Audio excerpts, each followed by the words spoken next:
Hola, hola mes afros, bonjour à tous et à toutes, j'espère que vous portez bien, moi je me porte à merveille et je suis très ravie de vous retrouver encore une fois de plus en cette matinée.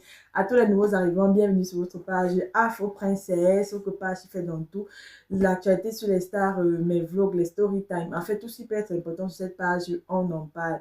Bon la famille, j'ai décidé de vous faire aussi de temps à autre les story time parce que je vais pas seulement faire les vlogs, de temps à autre également, je fais les story time de ma vie, de mon arrivée, comment je m'intègre ici en Espagne. Aujourd'hui, j'ai décidé d'aborder le point de vue de la langue, comment je m'en sors avec la langue et tout et tout, et aussi de mes problèmes de peau que j'ai eu ici depuis que je suis arrivée, en fait, les problèmes de peau que j'ai eu précisément en début de mois de février. Bon, je vais commencer d'abord avec l'intégration. La famille, quand je suis arrivée ici, bon, on me disait que non, Aka, c'est espagnol, c'est facile à apprendre, nanani, nanana.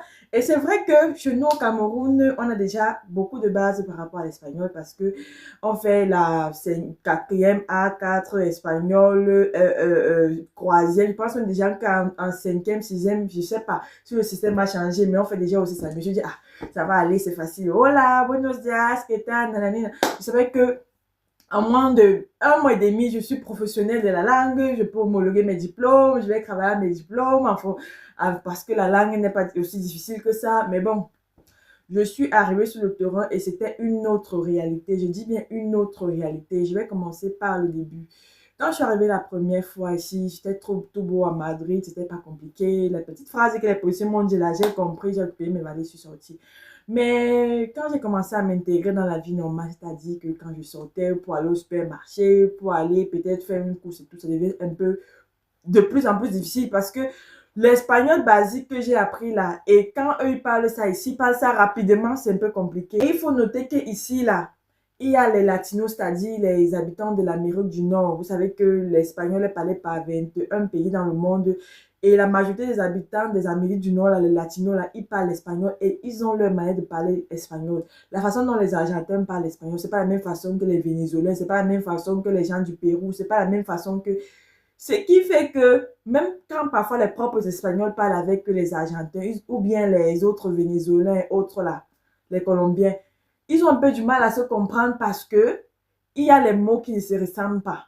L'espagnol même quand il parle, non, ça passe encore, vous comprenez. Mais quand un Argentin se met à parler devant toi ou bien Vénézuélien avec l'accent là, je vous assure que c'est tout à fait difficile. Puis encore, si tu tombes sur les Brésiliens qui parlent portugais, c'est autre chose. Mais quand je suis arrivée, j'étais déterminée, j'étais focus. Je me suis dit non, je vais apprendre. Je suis venue ici pour apprendre la langue. Je vais apprendre, je vais m'intégrer parce que il y en a tellement ici. Je vous dis qu'il y en a beaucoup qui sont ici là, qui ne savent même pas encore. Par exemple, de 3 ans, 4 ans sur le territoire. Pour nous, encore les francophones, c'est facile parce que bon, il y a quelques similitudes, mais les anglophones ont encore plus de difficultés à vraiment s'adapter. Mais bon, j'ai commencé à aller au cours, j'ai commencé à m'efforcer, j'ai commencé à m'efforcer, j'ai commencé à m'efforcer comme j'ai pu. Dieu a béni. Un mois et demi après, j'ai commencé à travailler. C'est vrai que ce n'était pas facile au travail, mais j'ai commencé à m'adapter. J'ai également eu des personnes qui m'ont aidé et qui comprenaient que non, la fille, c'est la nouvelle, elle fait quand même des efforts. Et sans lâcher les cours de langue. Les cours de langue, c'était mon basique. Et ça continue avec mon basique jusqu'à présent. Si je travaille le matin, je pars au cours de langue le soir. Si je travaille le soir, je pars au cours de langue le matin. Je n'ai pas lâché mes cours de langue parce que je me suis dit que pour mieux s'intégrer, si je compte à la langue, homologuer mes diplômes, ne plus faire les jobs et tout, il faut que je m'applique sur la langue. Je m'applique franchement sur la langue même. Ce qui fait que la langue est devenue comme une obsession pour moi. Quand je lis, je comprends pas, c'est mon téléphone à main en train de chercher. Je dis que mince, le mot, si je même dire quoi, ça, c'est mon quotidien là-bas. Parce que je suis focus. Je me suis dit, hey, je suis dans le pays de Trouille. Faut pas que je reste ici comme une étranger. C'est vrai que parfois c'est décourageant, je vous assure. Je suis en train de faire une formation que je viens de finir.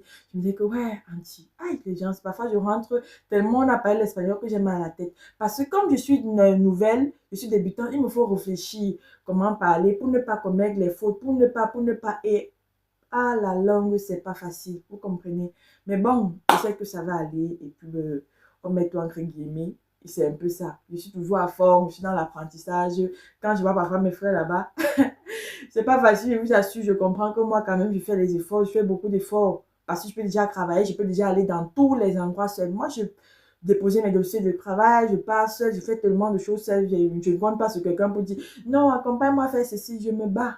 Je me bats franchement. C'est à force de parler en faisant les fautes. Et j'ai également les amis qui m'aident, certains amis espagnols. Ça fait que je m'améliore vraiment. Donc, voilà mon apprentissage de l'espagnol en Espagne. Mais je continue, hein. Je ne lâche pas avec les cours. Juste que cette semaine, j'ai pris les congés. Mais je ne lâche pas. Je suis à fond. Je suis comme ça. Focus, intégration, là. Ça va, sauf que ancré par force. Comme on dit au Cameroun, bien. Bon, la famille, je continue avec d'autres story time. Désolée. Je parle là maintenant de les problèmes de peau. Quand je suis arrivée ici, je suis arrivée en été, à la fin d'été, c'était bien, et puis c'était bien. Mais après un certain moment, j'ai commencé à avoir comme des petites allergies qui sortaient sur ma peau. On me disait que ma peau ne faisait pas une bonne réaction au calcaire, vous voyez un peu. Et j'avais même encore certains trucs au visage, vous pouvez le voir là, c'est en train de finir. C'est juste le petit truc qui manque, mais c'était, puis c'était surtout mon corps comme ça, c'était comme les filaires et tout. Moi, je m'affiche au naturel parce que je suis pas trop fan des filtres et tout. Je n'aime pas vendre de verre. Ça n'a pas été facile pour moi parce que Afro Prince, c'est une fille qui aime bien prendre soin de la son niveau et du coup, se retrouver avec certaines infections, avec le stress et tout. Mais après, je me suis dit, ah, c'est la vie, c'est comme ça, hein. Quand je vois que c'est même déjà fini comme ça, j'ai plus rien sur le corps, comme vous pouvez le voir là, ma peau a retrouvé toute son efficacité grâce aux produits de garni que j'utilise, grâce aux produits de CRF que j'utilise pour mon visage. Et puis, il faut juste la patience. Maintenant, c'est OK. Je peux déjà lancer les appels vidéo. Je fais un appel en tant que Bengi. On sait que généralement, les Bengi sont les Tenkidja. Donc, ça va déjà. Et puis, c'est un peu ça. Et aussi, bon, la famille, vous savez, rien n'est facile dans la vie, hein. On est toujours mieux chez soi. Mais quand on arrive chez les gens, il faut essayer de s'adapter. C'est pas du tout évident. Parce que moi, je connais beaucoup. Une m'a dit que tu as fait comment? Tu as vu moi ici, tu parles déjà seul, tu sors seul et tout. Je dis que maman, j'ai pas le choix. Je suis ici au front. Je suis venue me battre. J'ai une famille qui compte sur moi. J'ai tellement de gens qui comptent sur moi que j'ai pas droit à l'erreur. Donc, c'est un peu ça.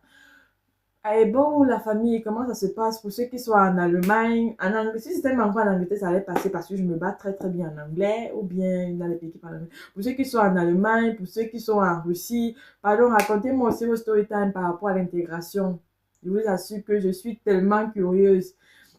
Rien n'est facile dans la vie. Parfois, quand je cause avec ma soeur, elle me dit, bon, ah, moi je vais venir là-bas en 1 mois, non, je vais rouler ça comme si c'était ma langue maternelle. Je dis, ok, d'accord, maman. Bienvenue, non, je t'attends. Tu vas rouler, pas de souci, on est là. On est là, tu vas rouler. Raison pour laquelle beaucoup de gens aussi voient les Benguis arrivent ici, ils fuient, peut-être partir en France et en Belgique et tout. Ils cherchent généralement les pays d'origine là où on parle leur langue. Parce que quand tu penses que je vais encore apprendre la langue, je vais m'intégrer et tout, il y a des gens qui ne supportent pas ça. J'ai même un ami qui est en train de partir, hein, il me dit que non, ma chérie, moi je vais aller m'installer au Canada parce que je trouve que ici, je ne peux pas bien exercer mon ministère et tout ça là. D'une part aussi, je le comprends, hein. Chacun ses décisions, quand quelqu'un décide de prendre sa décision. C'est pas aussi tout le monde qui a la même capacité de retenir, de retention des langues. Il y a d'autres que c'est plus facile, il y a d'autres que c'est plus compliqué. Mais Afro Prince, ça sort très très bien et je ne compte pas lâcher. Tant que je ne parle pas ça comme le français là, je ne vais pas laisser ça. Je suis avec ça bien. Donc, c'est un peu ça. Bon, la famille, c'était tout par rapport à ma story time. Sans oublier que parfois, quand je marchais en route, je t'oubliais de dire toujours parce que c'était pas facile. Mais bon, petit à petit, comme on dit ici, poco à poco, un peu, un peu. Bon, la famille, c'était tout par rapport à ces story time. Merci à tous ceux qui sont abonnés à ma page, qui me soutiennent tous les jours à travers un like et un partage. J'ai décidé un peu de changer de format à la famille, question de varier, pas seulement les bérets, parler aussi de moi. J'avais promis ça depuis et je me suis dit maintenant, je vais me mettre en forme, quelle que soit l'âme d'arrière, ne va plus m'empêcher de communiquer avec mes afros. Prenez soin de vous. Bisous, bisous. Passez une excellente journée sous la protection divine. Et n'oubliez pas que Afro Princesse vous aime très, très fort. Hasta luego.